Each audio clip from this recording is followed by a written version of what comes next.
శ్రీమాత్రే నమః, శ్రీ గురుభ్యో నమః. తదుపరి ధనుస్సు రాశి.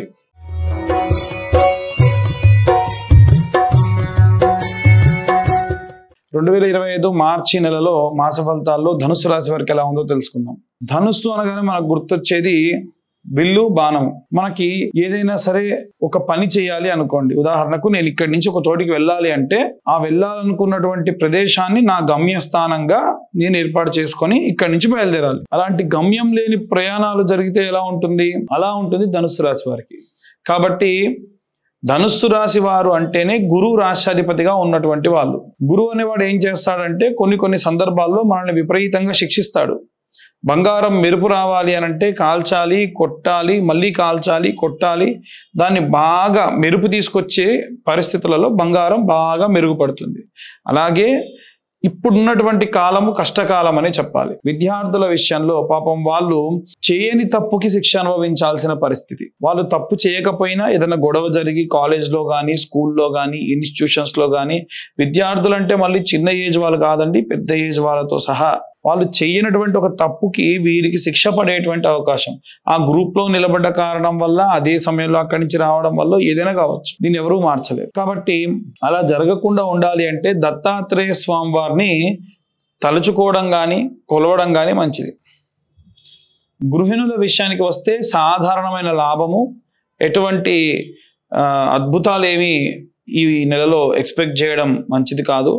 ఒకవేళ ఎవరి దగ్గరైనా గృహిణుల విషయంలో ధనము దాచుకొని ఉంటే ఆ ధనము ఈ మాసంలో కావాలి అంటే ఈ నెలలో కావాలి అని అడగడం కానీ, ఫోర్స్ చేయడం వల్ల పూర్తిగా మీకు ఇవ్వకుండా ఉంటారు. వెసులుబాటు చూసుకొని ఆ తర్వాత నెల కానీ, ఇంకా వీలైతే అసలు ఈ షష్టగ్రహ కూటమి అయిపోయిన తర్వాత 15 రోజుల వరకు కూడా, అంటే మార్చి 29 తర్వాత 15 రోజుల వరకు కూడా ఈ ధనానికి సంబంధించి వసూళ్ళకి ఈ రాశి వాళ్ళు ఏ వర్గానికి వాళ్ళైనా సరే వెళ్ళకుండా ఉండడం మంచిది. అలాగే ఉద్యోగస్తుల విషయానికి వస్తే సాధారణంగా ఉండేటువంటి సమయమే. మీ పనులు మీరు చేసుకొని రావడము, ఎటువంటి లాస్ ఉండదు, ఎటువంటి ప్రాఫిట్ ఉండదు. ఏదైనా కొత్తగా ఎఫర్ట్ పెట్టాలి, ఏదైనా సరే మా ఆఫీస్లో అంటే నేను ఉద్యోగి అంటే గవర్నమెంట్ ఉద్యోగస్తులు ఉంటారు, ప్రైవేట్ వాళ్ళు ఉంటారు, చిన్న స్థాయి వాళ్ళు ఉంటారు, పెద్ద స్థాయి వాళ్ళు ఉంటారు. ఏదైనా ఎగ్జామినేషన్ రాసేటువంటి వర్గానికి సంబంధించిన వాళ్ళు, జాబ్లో ప్రమోషన్స్ కోసం ప్రయత్నించే వాళ్ళు, ఈ కాలమునందు ఎగ్జామినేషన్ వస్తే రాయండి తప్ప ప్రత్యేకంగా దేనికైనా అప్లై చేయడం మాత్రం చేయకుండా ఉంటే మంచిది. ముఖ్యంగా వ్యాపారస్తులకి కాస్త ధన నష్టం కలిగేటువంటి అవకాశం ఉంది. పరస్పరం మీ యొక్క పార్ట్నర్స్తోని గొడవలు, చికాకులు ఇవన్నీ కూడా ఏర్పడే అవకాశం ఉంది. ముఖ్యంగా చూసుకున్నట్టయితే తల్లిదండ్రుల్ని విడిచి దూరంగా వెళ్ళిపోయిన తర్వాతకి మీ వృద్ధాప్యంలో ఉన్నటువంటి వాళ్ళకి మానసికమైన ఆందోళన, కలవరింతలు బాగా కలవరించడము, రాత్రిపూట నిద్ర పట్టకపోవడము, ఇలాంటి విపరీతమైనటువంటి అంటే ఆలోచనలు ఏవో మెదడులో బాగా తిరిగి వీరు చాలా డిస్టర్బ్డ్గా ఉంటారు. ఒకటే గుర్తుంచుకోండి, మీ అనుభవం మీకు అన్నీ చెబుతుంది. ఏం జరగబోతుందో చెబుతుంది, ఏం జరిగిందో చెబుతుంది, ఏం జరగబోతుందో చెబుతుంది అనంటే మీరు జాగ్రత్త ఎలా వహించాలో కూడా ఓ పక్క ఉంటుంది. కాబట్టి కంగారు పడకండి. ఒంటరితనంగా చాలా మంది ఫీల్ అవుతూ ఉంటారు, బాధపడుతూ ఉంటారు. అలాంటివి కూడా ఏవి మనసులో పెట్టుకోకండి. ప్లెజెంట్గా ఉండేటువంటి మ్యూజిక్ వినండి, యోగా చేసుకోండి, మీ ఆరోగ్యాన్ని జాగ్రత్తగా కాపాడుకోండి. ఎటువంటి సమస్య వచ్చినా జాగ్రత్తగా ఉండండి. చేతి వృత్తులు, కుల వృత్తులు చేసేటువంటి వాళ్ళు, ఎక్కువగా రాత్రి సమయంలో పొలాలు కానీ చెట్ల దగ్గరికి కానీ వెళ్ళే వాళ్ళు విషకీటకాల వల్ల ప్రమాదవశాత్తు ఏదైనా ఇబ్బంది, ప్రమాదం జరిగే అవకాశం ఉంది. జాగ్రత్త వహించండి. అలాగే ఈ యొక్క వేరే దేశాలకు ప్రయాణం అయిపోయి అక్కడ చదవాలి, అక్కడ ఉద్యోగం చేయాలి అనుకునేటువంటి వారెవరైనా ఉంటే కూడా ఈ జ్వరాల వల్ల, ఆరోగ్య సమస్యల వల్ల ఇబ్బంది పడతారు. జాగ్రత్తగా ఉండండి. ముఖ్యంగా మనం చూసుకున్నట్టయితే ఈ యొక్క కోర్టు వ్యవహారాల్లో అధికంగా తిరిగే వాళ్ళు కాళీ దేవాలయం, ప్రసన్న మహాకాళీ దేవాలయం, దుర్గా దేవాలయానికి వెళ్ళి అమ్మవారి యొక్క కుంకుమని మీ దగ్గర ఉంచి మీరు కోర్టుకు వెళ్ళడం వల్ల కాస్త ప్రశాంతంగా ఉంటారు. ఇవన్నీ కూడా గోచార రీత్యా చెప్పే విషయములు. మీ పూర్తి జాతకం విశ్లేషణతో తెలుసుకోవాలి అనుకుంటే కింద ఉన్న నెంబర్కి మీ యొక్క date of birth, time, place ఇవన్నీ కూడా పేరు అన్ని పంపించడం వల్ల పూర్తిగా మీ జాతకం విశ్లేషణతో మీకు చెప్పడం జరుగుతుంది. ఈ అన్ని వర్గాల వారికి సంబంధించి ఎలాంటి రెమెడీస్ తీసుకోవాలి, ఎలాంటి మంత్రపఠనం చేయాలో ఇప్పుడు మనం తెలుసుకుందాం. మనకు విద్యార్థులు, గృహిణులు, సినీ రాజకీయ రంగాల వారు, ఉద్యోగులు, వ్యాపారులు, అలాగే రైతులు, చేతి వృత్తులు, కుల వృత్తులు చేసుకునేటువంటి వాళ్ళు, వివాహం కోసం ఎదురు చూస్తున్నటువంటి అమ్మాయిలు కానీ అబ్బాయిలు కానీ, అలాగే ఎవరైతే విదేశాలకు వెళ్ళి చదువుకోవాలి, ఉద్యోగం చేసుకోవాలి అనుకుంటూ ఉన్నారో, అలాగే ఎవరైతే పిల్లలు దగ్గర లేకుండా ఉన్నటువంటి వృద్ధాప్యంలో ఉన్నటువంటి ఏజ్లో ఉన్నటువంటి వాళ్ళు ఎవరైతే ఉన్నారో వారందరూ ఎలాంటి మంత్రపఠనం చేయాలి, ఎలాంటి రెమెడీస్ చేసుకోవాలనే విషయాన్ని ఇప్పుడు మనం తెలుసుకుందాం. మనకి విద్యార్థుల విషయానికి వస్తే నీలా సరస్వతి స్తోత్రము అనేటువంటి మంత్రపఠనం చేయడం చాలా విశేషమైనటువంటి ప్రతిఫలం కనిపిస్తూ ఉంది. వీలైతే మీ పిల్లలతోని ప్రతిరోజు కూడా ఈ యొక్క ఆవు నెయ్యితో దీపారాధన చేయడం కూడా విశేష ప్రతిఫలం కనిపిస్తూ ఉంది. అలాగే ఎవరైతే ఈ యొక్క ఇంట్లో ఉండేటువంటి గృహిణులు ఉన్నారో ఈ మాసమంతా కూడా, ఎందుకంటే మాసాంతానికి వచ్చేసరికి షష్ఠగ్రహ కూటమి కారణం వల్ల విపరీతమైనటువంటి ఇంట్లో రకరకాలైనటువంటి మార్పులు జరగడం వల్ల ప్రతి నిత్యము ఒక శుక్రవారం నుండి ప్రారంభించి చిన్న గౌరమ్మను చేసుకొని అమ్మవారిని మీ యొక్క పూజా గదిలో ఉంచుకొని శ్రీమాత్రే నమః అనేటువంటి మంత్రాన్ని వీలైనన్ని సార్లు, అధమంలో అధమం 11 సార్లు చదువుతూ ఆ కుంకుమార్చన చేయడం వల్ల ప్రతిరోజు మీరు ఏ పనికి వెళ్ళినా నిత్యము ఆరాధన చేసిన తర్వాత ఆ కుంకుమను ధరించడం వల్ల కూడా విశేషమైనటువంటి ప్రతిఫలం దక్కుతూ ఉంది. మనం సాధారణంగా తాగేటువంటివి నీళ్లు, అవే నీళ్లు ఒక శంఖంలో పోసి దేవుడి దగ్గర పెడితే తీర్థము, అలాగే మామూలుగా పెట్టుకుంటే కుంకుమ, అదే కుంకుమ దేవతార్చనకు వాడి పెట్టుకుంటే ప్రసాదము. అమ్మవారి యొక్క ప్రసాదం మీ అందు మీ కుటుంబ సభ్యులందరికీ పెట్టడం వల్ల విశేషమైనటువంటి ప్రశాంతత కనిపిస్తూ ఉంటుంది.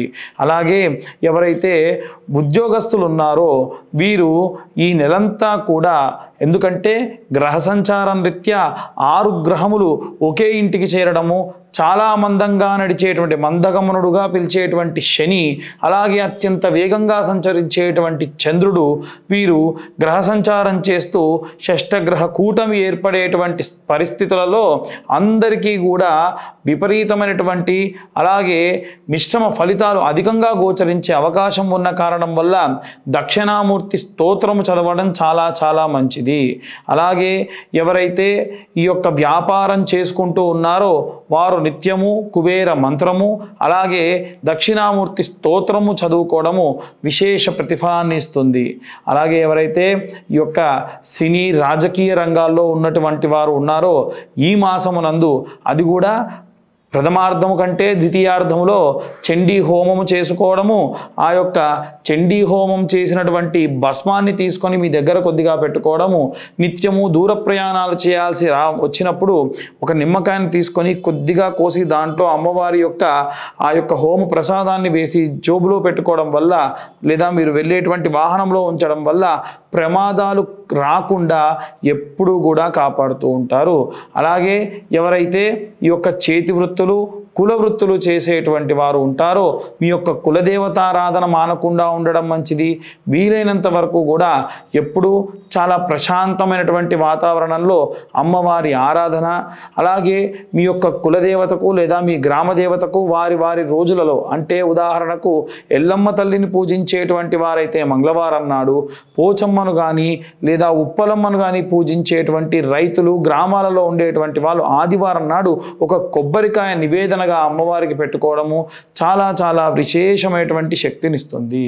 అలాగే వివాహం కోసం ఎదురు చూసేటువంటి ఆడపిల్లలు కానీ మగపిల్లలు కానీ ఈ మాసమునందు ఏవైనా సరే నిర్ణయములు, ప్రయోగాత్మకమైన నిర్ణయములు తీసుకోవడం కానీ, తెలవనటువంటి వారి యొక్క సంబంధం వచ్చినప్పుడు అనుకూలమైనటువంటి సమాధానం ఇవ్వకుండా ఆచితూచి నిర్ణయం తీసుకోవడం మంచిది. మనకు అమ్మాయిలైతే వరపాశుపతమని, అబ్బాయిలైతే కన్యాపాశుపతము అనేటువంటి హోమం జరుగుతుంది. అలాంటి హోమాన్ని నిర్వహించుకొని మీరు ఆ యొక్క పూజాధికృతులలో పాల్గొనడం వల్ల శీఘ్రము వివాహం అయ్యేటువంటి అవకాశం ఉంది. ఇవన్నీ కూడా గోచార రీత్యా చెప్పేటువంటి విషయములు మాత్రమే.